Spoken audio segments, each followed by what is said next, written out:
ပိုးသက်ဆေးတွေကိုတက်တာသွားပြီဆိုရင်ရက်လို့ရလားဆိုတော့ no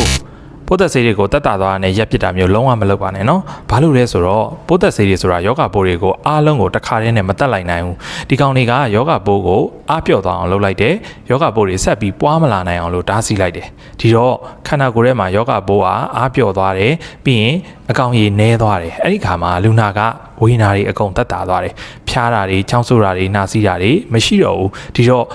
နေကောင်းသွားပြီဆိုပြီးတော့ပိုးသက်ဆေးတွေရက်လိုက်တာနဲ့အဲ့ဒီခုနကတော့ကြံခဲ့တဲ့အကောင်လေးတွေကထပ်ပြီးပွားလာလိမ့်မယ်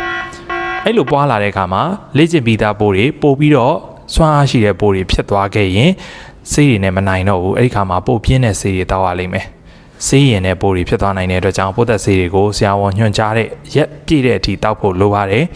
ဆရာဝန်ကတစ်ပတ်ညွှန်ရင်တစ်ပတ်အထိတောက်ပါနှစ်ပတ်ဆိုရင်နှစ်ပတ်တောက်ပါတစ်လဆိုရင်တစ်လ6လဆိုရင်6လပေါ့နော်အဲ့ဒီအပြည့်အထိတောက်လိုက်မှယောဂပိုးတစ်ခေါက်မှမကြံတော့မှဒီယောဂအပြတ်မဖြစ်တော့မှာပါနော်အဲ့တော့ကိုတောက်နေတဲ့ဆေးတွေမှာပိုးသက်ဆေးတွေပါလားဆက်ပြီးတော့အဆုံးထိတောက်ဖို့လိုလားသိချင်နေဆိုရင် comment မှာမှတ်ငယ်လို့ရပါတယ်အားလုံးကျေးဇူးတင်ပါတယ်